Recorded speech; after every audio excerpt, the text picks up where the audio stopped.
The black sands of Iwo Jima were never meant for life. They were sharp, hot, and lifeless, a volcanic wasteland in the middle of the Pacific, where even the wind seemed to carry the sound of war. When the US Marines landed there in February 1945, they didn't know that the island beneath them was hollow with death. Inside the tunnels of that mountain fortress, tens of thousands of Japanese soldiers waited silent, unseen, determined to fight to the last man. For years, the United States had fought across the Pacific, island by island, paying for every patch of ground with blood. But Iwo Jima was different. It wasn't just another stepping stone toward Japan. It was the last barrier before the mainland, a tiny dot on the map that could decide the fate of thousands of airmen and perhaps the course of the war itself. The Japanese commander, General Tadamichi Kuribayashi, knew he could not win. Yet, he planned a defense so ruthless, so unrelenting, that it would forever scar those who set foot on his island.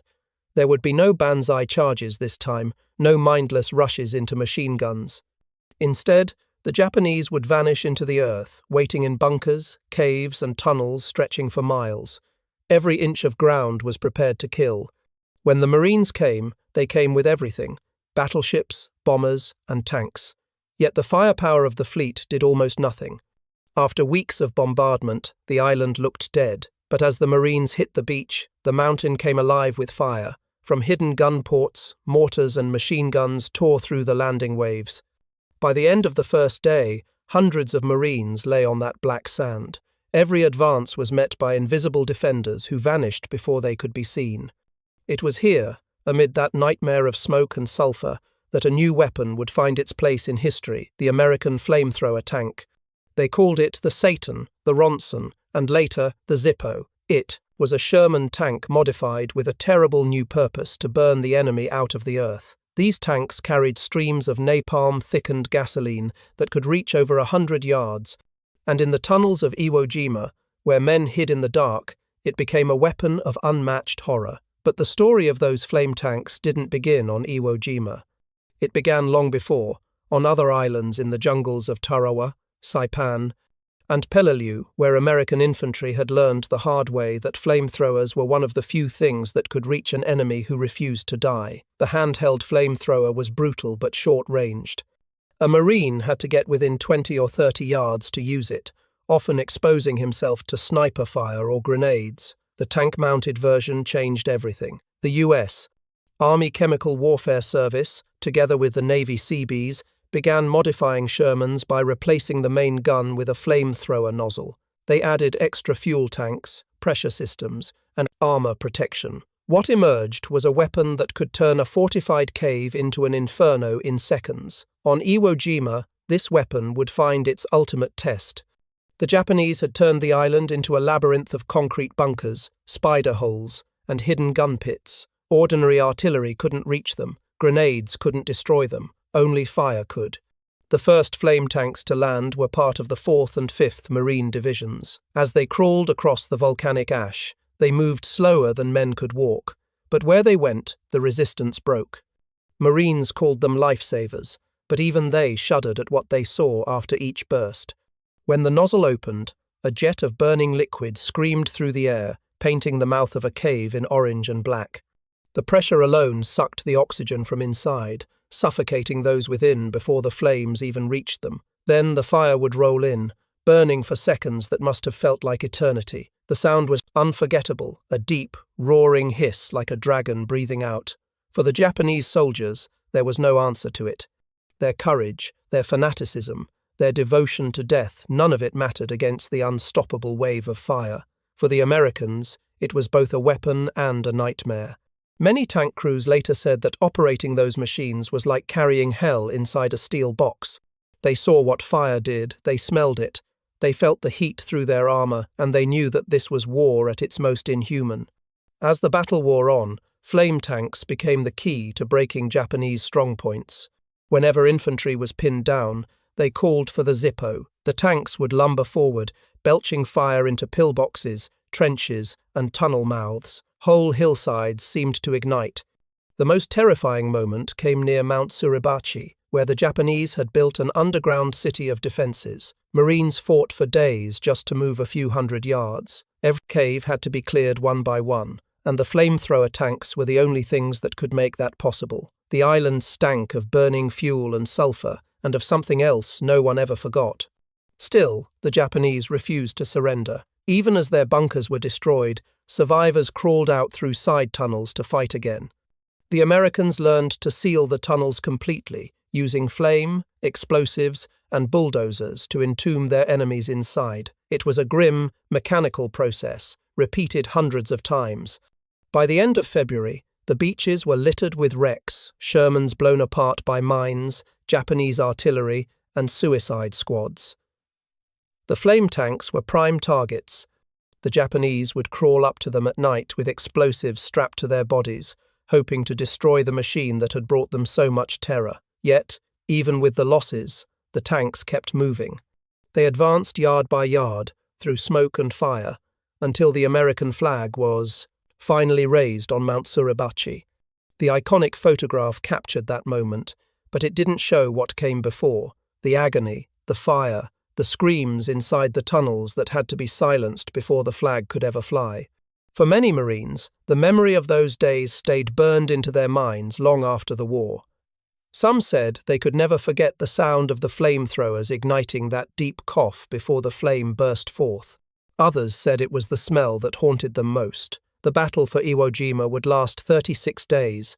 Nearly 7,000 Americans were killed, and almost the entire Japanese garrison, over 20,000 men, were wiped out.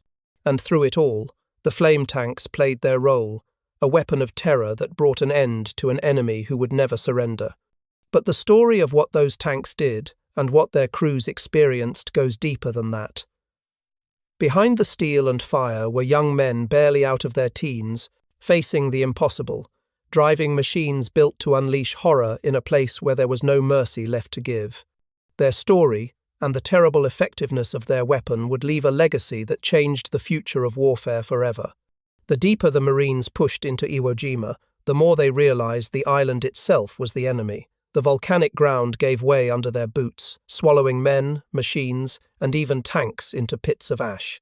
Every rock seemed to hide a sniper, every ridge was mined, and every crater could open fire at any moment. The Japanese defense was not chaos, it was engineering. Kuribayashi had designed his fortress to consume the invader piece by piece. His men had dug into the very bones of the island, creating over 11 miles of interconnected tunnels, bunkers, and firing chambers.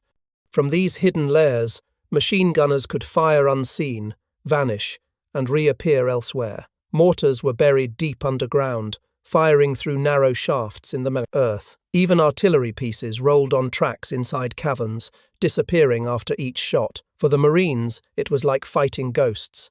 They couldn't see the enemy. They could only feel him through bullets that cracked the air, or explosions that tore men apart without warning. Normal weapons couldn't touch those hidden positions. Shells exploded harmlessly above ground, while the defenders below remained untouched. That was when the flame tanks came into their full, horrifying purpose.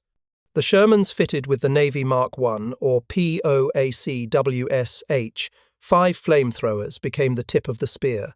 Each one carried hundreds of gallons of thickened gasoline under high pressure, ignited at the nozzle by electric spark. When they fired, the liquid flame could reach distances up to 150 yards, long enough to penetrate the cave mouths and sealed bunkers where nothing else could reach. The crews often worked in pairs or trios, supporting each other as they moved up behind the infantry. A common tactic was simple but terrifying. The Marines would pinpoint a cave entrance or gun port where Japanese fire was coming from. Riflemen and machine gunners would pin down the defenders, and then slowly, a flame tank would lumber forward. Its engine roared as it climbed over the soft black sand. Every movement drew sniper fire, and Japanese artillery would hammer its steel hull, but the crews held steady. Then the commander gave a single order fire. A burst of flame erupted from the tank's gun barrel, twisting through the air like a serpent of light. The jet burned at more than 1,000 degrees Celsius. It shot into the cave, and a split second later came a sound no one forgot, the deep, booming whoosh as the flames sucked the air away. The ground trembled. Sometimes the cave blew apart. Other times, the fire poured out of cracks in the earth like lava, lighting up the battlefield. Marines watching nearby would go silent. Some cheered, others simply stared. One sergeant later said, "It was the only thing that made them stop shooting, but it made you sick to see it." The tanks themselves were not invincible. The thick armor could deflect small arms fire, but Japanese anti-tank gunners were relentless. They targeted the flame tanks with everything they had: mines, satchel charges, and suicide runs. One American gunner remembered seeing a lone Japanese soldier sprint through the flames, carrying explosives strapped to his chest, to blow up the very machine that had destroyed his comrades. Despite the danger, the flame tank crews kept going. They were not ordinary tankers. Most were volunteers who understood exactly what their job meant to burn men alive, who refused to surrender. The moral weight of that was heavy, even in war. Many would later admit they had nightmares about what they'd done, even while knowing they'd saved countless Marines. Each day on Iwo Jima was a blur of smoke and screams. The island shook constantly, under artillery fire, but slowly, painfully, the Marines began to carve paths through the Japanese lines, not by sheer numbers, but by the ruthless precision of fire and steel. One of the most famous examples came during the assault on Hill 382, nicknamed the Meat Grinder. It was the heart of the Japanese defense, a tangled maze of pillboxes and caves that had resisted days of bombing and naval shelling. Infantry attacks had failed repeatedly, so the Marines brought in the flamethrower tanks. Tank after tank crawled up the slopes, belching streams of fire into every opening. Cave mouths disappeared under sheets of flame. Concrete bunkers glowed red-hot. The fire burned for minutes after each burst, consuming everything inside. When the smoke cleared, the hill was silent. For the first time, the Japanese guns stopped firing. The Marines finally took the position, but they knew what it had cost on both sides. On the island's northern end, near Motoyama Airfield No. 2, the same story repeated. Tanks advanced in pairs while infantry covered them. When a Japanese bunker opened fire, a single burst from the flame tank silenced it forever. Marines learned to trust the tanks like guardian angels. One private said, "When the Zippo came, you felt safe for the first time." But there was a strange irony to it. The same tanks that saved lives were also feared by their own crews. A hit to the fuel system could turn a Sherman into a rolling inferno. Some flame tank operators kept a pistol beside them, not to fight the enemy, but to use if they were ever trapped inside a burning tank. Despite those dangers, the U.S. Army and Marines pressed on with the flame tanks until nearly every Japanese stronghold was destroyed. Over 3,000 caves and tunnels were neutralized during the battle, many by fire. The combination of engineering and brutality was unmatched in any Pacific campaign before or after. Yet, amid that horror, there were moments of strange humanity. Marines sometimes found notes or diaries inside burnt-out bunkers, letters written by Japanese soldiers to families they'd never see again. Some wrote that they knew the fire would come and that they were ready to die inside the caves they had dug. One simply wrote, "Tell my mother I fought well, and I die in fire." After the battle, American engineers studied the results of their flame tank operations. They discovered that even when the flame didn't reach deep into the tunnels, the heat and lack of oxygen were enough to suffocate defenders within seconds. The weapon was horrifyingly efficient, a grim reminder that technology could strip away the last shreds of honor from close combat. These lessons shaped American tactics for the rest of the Pacific War. On Okinawa, the next and bloodiest battle, flame tanks became standard equipment. The same Sherman-based designs, the POA-CWS-H5 were used again, burning through miles of enemy tunnels. They were so effective that the Japanese High Command issued desperate orders for suicide squads to destroy them before they reached the front. Even so, nothing could fully counter the power of flame. It was the ultimate psychological weapon. Japanese prisoners later said that the sight of flame tanks caused panic more than any bomb or shell. Fire stripped away the courage that bullets could not. It was an ancient fear, primal, instinctive, that no amount of training could overcome. But the use of those tanks also left deep scars among the men who operated them. Some Marines said they never spoke about it after the war. Others couldn't stop. They described the sight of caves glowing red from the inside, the sound of the fire roaring like the breath of a volcano, and the eerie silence that followed. On Iwo Jima, victory came slowly, one cave at a time, one burst of flame after another. The flag was raised, the island was declared secure, but even weeks later, small pockets of resistance kept fighting. The Marines knew exactly how to deal with them. They called the flame tanks one last time. By the time the island fell completely, nearly every Japanese soldier was dead. Out of more than 21,000 defenders, only a few hundred were taken alive. Many had chosen to die rather than face capture, some in flames, others by their own hand. It was a battle without mercy on either side. And as the smoke cleared and the Pacific winds swept across the black sands, the flame tanks stood silent, their work done, their steel bodies scorched, their crews haunted by what they had seen. They had turned the tide of one of the bloodiest battles in the Pacific, but in doing so, they had revealed the darkest truth about modern war, that victory sometimes demands the use of weapons so terrible, no one wants to remember them. By the last week of the battle, Iwo Jima no longer looked like an island. It looked like the surface of another world, a wasteland of black ash, craters, and twisted wreckage, where even the wind carried the scent of burnt earth. The Marines had fought for every inch of ground, every bunker, every tunnel mouth. And still, the Japanese fought on, even when their defeat was certain. The survivors had retreated deep underground into the final chambers of Kuribayashi's vast tunnel system. Some had no ammunition left. Others waited with grenades clutched to their chests. They were not fighting to win anymore, they were fighting to make every American death count. For the Marines above, there was only one way to end it. The tanks moved forward again, their steel hulls scorched, their crews exhausted and hollow-eyed. They knew what was coming, and they knew what it meant. The sound of the engines rumbled across the battlefield like thunder rolling through smoke. Inside those tunnels, the Japanese heard it too. Some began to pray, others sang. And when the nozzles of the flame tanks appeared at the cave mouths, the mountain itself seemed to breathe fire. Each burst lasted only seconds, but those seconds felt eternal. The liquid fire surged into the tunnels, curling around corners, filling every crevice. The heat was so intense it turned concrete to glass and drew air out of the caves with a thunderous roar. Afterward came silence, a silence so complete that even the waves crashing against the shore seemed distant. For the Marines, this was the end of the island's heart. When they moved forward, they found no living enemy, only ashes.